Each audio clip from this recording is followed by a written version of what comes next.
उत्तर प्रदेश के ग्रेटर नोएडा से मानवता को शर्मसार कर देने वाली खबर अभी कुछ ही दिनों पहले सामने आई थी।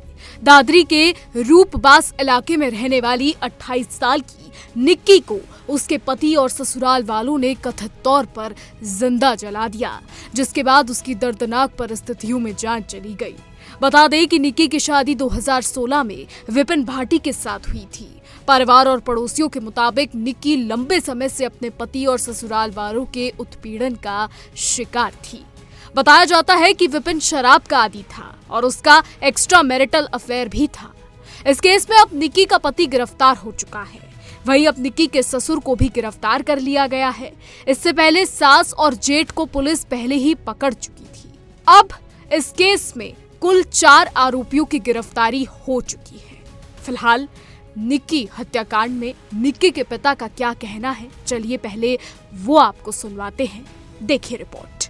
ऐसा है, मुझे लगता है शब्द गौण हो जाते हैं, भावनाएं इस तरह की हैं, क्या कहा जाए। लोगों के मन में गुस्सा है, नाराजगी है। अब आप यहाँ पर भी देखेंगे, ये निक्की और कंचन का घर है। मेरे साथ में उनके पिताजी मौजूद हैं।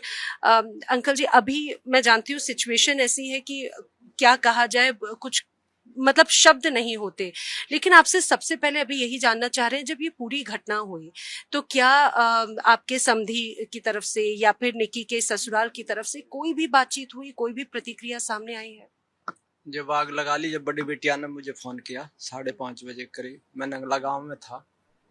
वहां से मैं भगा, यहाँ आया, यहाँ भाई को बैठाया, हम चले गए हमारे भाई वहाँ जाके देखा तो डॉक्टर से हमने पूछा क्या स्थिति है, बोला 70% जल चुकी है। वहाँ इनके परिवार घर का कोई आदमी नहीं था। एक पड़ोसी लेके गया था हॉस्पिटल से।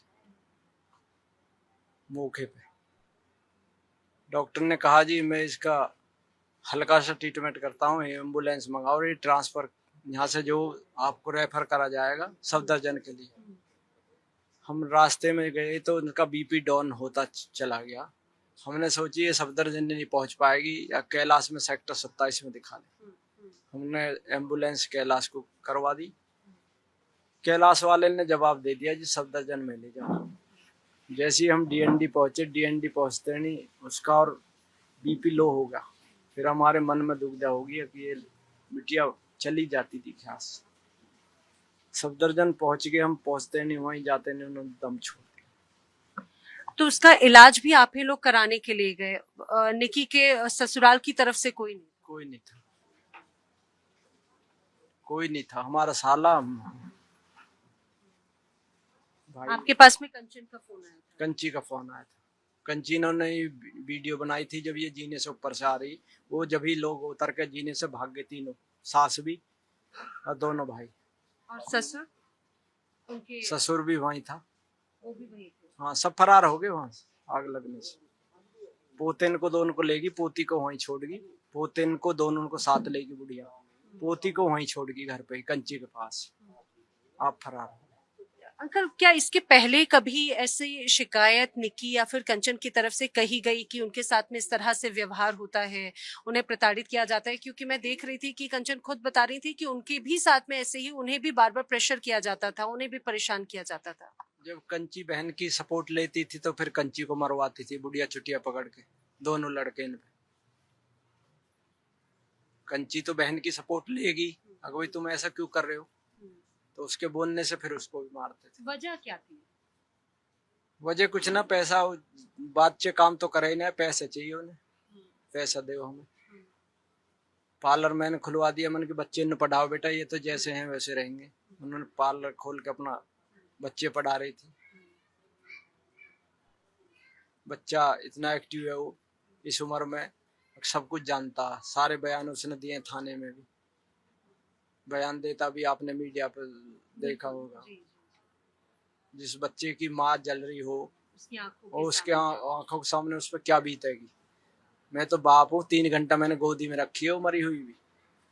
कहते हैं बेटियां जो है वो सबसे ज्यादा पिता के ही करीब होती हैं। क्या इसके पहले कभी ऐसा मौका हुआ जब आपको उन्होंने शिकायत की, बताया कि उनके साथ में क्या होता है, उनके पति उनके साथ में कैसा बर्ताव करते हैं, दहेज के लिए उन पर प्रेशर बनाया जाता है? ये साल भर से बनाया जा रहा सब प्रेशर, दहेज का भी, मारपीट का। हाँ, पहले कोई उसमें वो नहीं थी। अब ये जब पूरा मामला सामने आया है, अब पुलिस क्या कह रही है आपको, या फिर प्रशासन की तरफ से, सरकार की तरफ से कोई आपसे मिलने के लिए आया, कोई बात कही गई? प्रशासन आए कल, कोतवाल साहब भी आए थे कासने से, दादरी से भी आए, दादरी से अब भी आए बैठे हैं। प्रशासन तो सही काम कर रहा है जो करना चाहिए। मैं तो न्यायालय से मांगूंगा कि ऐसे दरिंदे को फांसी होनी चाहिए। फांसी से कम कुछ नहीं। कोई नहीं, फिर तो बेटी कोई पढ़ाएगा नहीं। जब ऐसा काम होता रहेगा तो हमारी बिरादर क्यों पालेगी बेटी? मोदी योगी कहते हैं कि बेटी बचाओ और पढ़ाओ, तो कौन पढ़ाएगा? हम तो किसान आदमी, हल चलाने वाले, हमने डीपीएस में पढ़ाई, हमें तो पता कैसे कैसे पढ़ाई। आज पता चला कि पैर में गोली भी लग गई, भागने की कोशिश कर रहे थे। हाँ पता लगी है। ऐसे आरोपी तो भगेंगे ही। जब क्राइम मैं करूंगा तो मैं तो कस्टडी से भागने की कोशिश करूंगा ना। मैं साफ होऊंगा तो मैं वहीं बैठा रहूंगा, मुझे न्याय मिलेगा। अभी आपने जिन्हें सुना वो निक्की के पिता थे।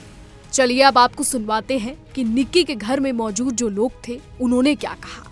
हम हमेशा से सुनते आए हैं हमारी संस्कृति में कि बेटियां जो है वो होती हैं भगवान का रूप, नारी का रूप, और जिस घर में बेटियां हो जाएं तो उसकी बात ही क्या, और जिस घर में बेटियां जाती हैं वो उस घर को भी उसी तरह से संवारती हैं। लेकिन मैं इस दौरान जिस जगह पर मौजूद हूँ ये है उत्तर प्रदेश का ग्रेटर नोएडा इलाका। हाल ही में निक्की हत्याकांड जिसने सभी का ध्यान अपनी ओर खींचा, और जो तस्वीरें सामने आई सोशल मीडिया के माध्यम से उसने सभी को हैरान कर दिया, रोंगटे खड़े कर दिए।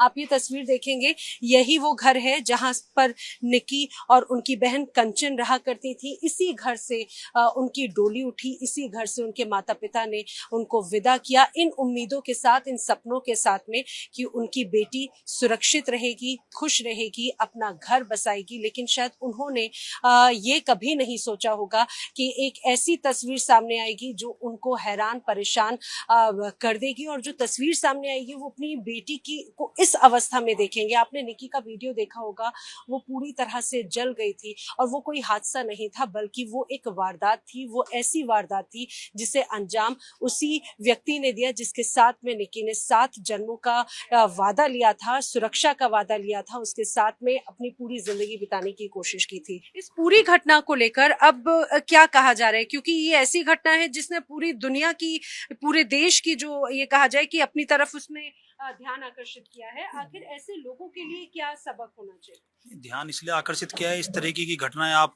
ना के बराबर समाज में देखते हैं, और इतनी बड़ी घटना हुई है, सब लोग इसलिए आक्रोशित है क्योंकि इतनी बड़ी घटना हमारे समाज में मुझे याद नहीं आता हमारी याद में कभी हुई हो। और जिस तरीके से कोई किसी की अगर एक उंगली जल जाए क्या पीड़ा होती है वो सब लोग जानते होंगे, और पूरा शरीर को जिंदा जलाना ये अपने आप में सोचने भर से ही कैसा फील होता है आप सब लोग इसको समझेंगे।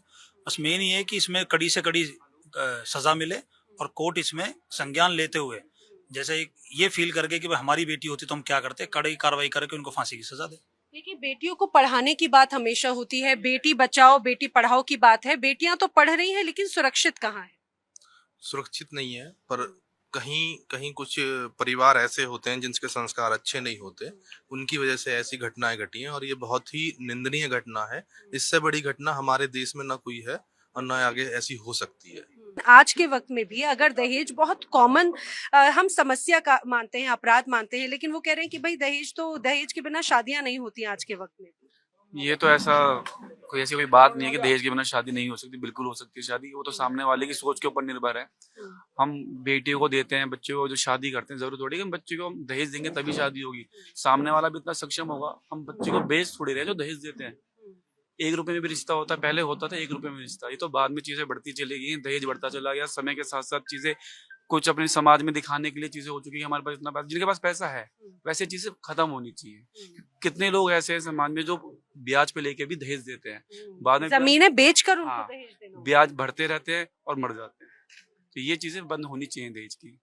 ये चीजें तो ये मुद्दा काफी सालों से चल रहा है, बट कभी इसका सॉल्व हुआ नहीं है मुद्दा। मतलब अभी तक इतनी चलती आ रही है दहेज को लेके, इतने केस हुए हैं दहेज को लेके, बट कभी सॉल्व नहीं हुआ। पर ये होना चाहिए सॉल्व। पर सॉल्व कैसे होगा, क्योंकि सरकारें तो पाबंदियां लगाती हैं। अब क्योंकि आप युवा हैं, सरकारें पाबंदी लगाती हैं, कहते हैं भाई ये अपराध है, देना और लेना दोनों अपराध है, लेकिन फिर भी कहा जाता है अंडर द टेबल अभी भी वो चीजें चल रही है। क्यों? क्योंकि लगता है एक समाज का एक स्टेटस जो है वो भी आपको मेंटेन करना है, आपको लोगों को दिखाना है। क्या ये वजह है? देखो जी, हमारा जो समाज है बहुत सक्षम है, और जो बाप बेटे वो लड़का और लड़की में समानता का बोलते कि हमारी सरकार भी बोलती है कि समानता का अधिकार देते हैं हम, लेकिन जो अब दहेज जो भेदभाव इतना बढ़ा दिया है कि भाई हम अपनी बेटी की शादी कर रहे हैं तो उसमें दहेज इतना देंगे कि बंदा खुश रहे और हमारी बेटी खुश रहे। तो इस वजह से दहेज दे देते कि भाई वो सामने वाला बंदा खुश रहेगा, और फिर बाद में जाके ये चीजें और ज्यादा लालची चीजें हो जाती है। लालच में आके बंदा आगे भी ऐसे कदम उठाता है, फिर को मारपीट में तब्दील कर देता है। अच्छा, लेकिन एक तरफ तो ये कहा जाता है कि भाई अब जो दहेज का दंश है वो पूरी तरह से समाप्त हो चुका है, लेकिन जो ये घटनाएं हो रही हैं और ये घटना सामने आई है, कई और ऐसी बेटियां हैं जो शायद शिकार होती होंगी, उनकी तस्वीर भी सामने नहीं आ पाती होगी। तो ये आपको लग रहा है कि ये अभी भी ऐसी समस्या है जो खत्म नहीं हुई? क्या कोई अंत नजर आता है? मैम कोई अंतर नजर नहीं आता। पता हूँ क्या हो रहा है, जैसे कहते हैं लोग बाग, ये लोगों ने स्टेटस सिंबल बना रखा है। मेरे पास नहीं है, मैं जमीन बेचूं, घर बेचूं, लेकिन अपनी बेटी की शादी तगड़ी करूंगा, या भाई जिससे नाम हो मेरा। लेकिन कहीं भी संस्कार की कमी है, शिक्षा की कमी है। बहुत से परिवार ऐसे होते हैं, पर जिनके है, जिनके पास है वो दे दो, कोई दिक्कत नहीं। लेकिन जिनके पास नहीं है ना, वो जमीन बेच के, मतलब हमारे समाज में तो बना रखा है स्टेटस सिंबल। अब मुझे बड़ी गाड़ी मिली, मैंने दहेज दिया, जबकि कहीं भी संस्कार, पढ़े लिखे बच्चे ढूंढे, संस्कार हो। मतलब सबसे मेन चीज है कि ये जो कभी अंत नहीं होगा इसका, मुझे तो लग रहा है। ये सारा और ज्यादा बढ़ती जा रही है हमारे समाज में। मतलब लोग जितने ज्यादा शिक्षित हो रहे हैं उतना ज्यादा दहेज, मुझे जो बड़े बड़े लोग हैं ना, और ज्यादा दहेज, मतलब 10-20 करोड़ शादी इतनी कर रहे हैं हमारे समाज में। मतलब शिक्षा पर, संस्कार पर ध्यान नहीं दे रहा बिल्कुल भी, और बेटे बेटी का कोई मेल नहीं मिला रहा। लेकिन सर, दहेज तो शायद लड़की के माता पिता इसीलिए देते हैं कि उनकी बच्ची का भविष्य जो है वो सुरक्षित रहे, वो सिक्योर रहे। लेकिन अभी जो हादसा, जो घटना सामने आई, वो तो इससे और विपरीत तस्वीर पेश करता है। इसका एक सबसे मुख्य कारण ये है कि हम लोग जब जिस समय अपनी बेटी का रिश्ता करने जाते हैं ना, तो हम उनके ऊंचे ऊंचे मकान देखते हैं, उनकी प्रोफाइल हम लोग चेक नहीं करते जीरो ग्राउंड पे जाकर कि बेटा कर क्या रहा है। ये हम सबसे बड़ी समस्या हमारे समाज में शिक्षा की है। हमारा शिक्षा पे ध्यान नहीं है। हम अगर शिक्षित रहेंगे, आपके माध्यम से एक बात कहना चाहता हूँ समाज के प्रति, कि हमें बेटा और बेटी दोनों की शिक्षा समान होनी चाहिए। दोनों का जो मेल शिक्षा का रहेगा तो हमारा समाज आगे बढ़ेगा और इस तरह की घटनाओं पर पाबंदी लगेगी। लेकिन पाबंदी लगेगी कैसे? आप लोगों को लग रहा है इस तरह की घटनाओं का, भैया, इस तरह की घटनाओं का कोई अंत है? इस तरीके की घटनाओं का कभी अंत नहीं हो सकता। जितने लोग शिक्षित हो रहे हैं उतनी ये डिमांड लोगों की बढ़ती हुई जा रही है दहेज के प्रति। जिसका बेटा थोड़ा ज्यादा पढ़ लेता है कि भाई मुझे तो ये गाड़ी चाहिए, मुझे तो ये चाहिए, उसे और ज्यादा दहेज चाहिए। इसका अंत नहीं हो सकता कभी। ये तो ये कहा जाए, ये तो एक समाज की ऐसी कुरीति है जो कभी अंत होती नहीं। बिल्कुल कभी अंत नहीं हो सकता इसका। और जो ऐसे जो करते हैं उनके लिए क्या एक्शन होना चाहिए? उनके लिए जो, जैसे अभी रिसेंटली ये घटना हुई है, देश की सबसे बड़ी घटना है। जब तक ऐसे दोषियों को सजा नहीं मिलेगी और लोग शिक्षित नहीं होंगे, लोगों को ये सारी चीजें समझाई नहीं जाएंगी कि दहेज के कारण ऐसी घटनाएं भी हो सकती हैं, तब तक कुछ नहीं हो सकता। देखिए, ये एक बहुत गंभीर विषय जो हमेशा से कहा जाए कि हिंदुस्तान में बेटियों को लेकर दहेज को एक बड़ी कुरीति के तौर पर देखा जाता रहा है, और इसका दंश गाहे बगाहे कभी ना कभी किसी ना किसी इलाके में हम अक्सर देखते सुनते रहे हैं। लेकिन बात यही है, कहा जाता है दहेज अगर लेना अपराध है तो देना भी उतना ही बड़ा अपराध है, और इस बात को समझना होगा। बार बार बड़े बड़े दावे किए जाते हैं, बेटी बचाओ, बेटी पढ़ाओ। अब अगर बेटियों को पढ़ाने की बात आती है तो बेटियां सुरक्षित कहाँ हैं जब बेटियां अपने घर में ही सुरक्षित नहीं? ये बहुत गंभीर विषय है। आप जरूर सोचिएगा कि आखिर इस तरह की कुरीतियों का अंत कहाँ है। और निक्की के साथ में जो हुआ वो वाकई में बहुत विभत्स घटना थी। आरोपी फरार जरूर है, जो निक्की का पति है वो पुलिस की गिरफ्त में जरूर है, लेकिन अभी उनके परिवार के जो सदस्य हैं वो भी फरार चल रही हैं। वीडियो जर्नलिस्ट कमल के साथ Naina Yadav, India Daily, Greater Noida. बताते चले कि निक्की की बहन ने इस मामले में कई चौंकाने वाले खुलासे किए थे। उसने बताया कि निक्की की शादी उसी घर में हुई थी जहां उसकी शादी हुई थी, यानी निक्की की जेठानी उसकी खुद की बहन ही थी। बहन ने बताया कि निक्की को दहेज के लिए लंबे समय से परेशान किया जा रहा था। शादी में लाखों रुपए का सामान, कार और गहने दिए गए थे, लेकिन फिर भी ससुराल वाले और ज्यादा दहेज की मांग कर रहे थे। निक्की की शादी विपिन भाटी से और उसकी बहन कंचन की शादी रोहित भाटी से हुई थी। अब पुलिस मामले की आगे की जांच कर रही है और चारों आरोपियों से पूछताछ की जा रही है। फिलहाल हमारी आज की रिपोर्ट में बस इतना ही। देश और दुनिया की तमाम बड़ी खबरें जानने के लिए देखते रहिए इंडिया डेली।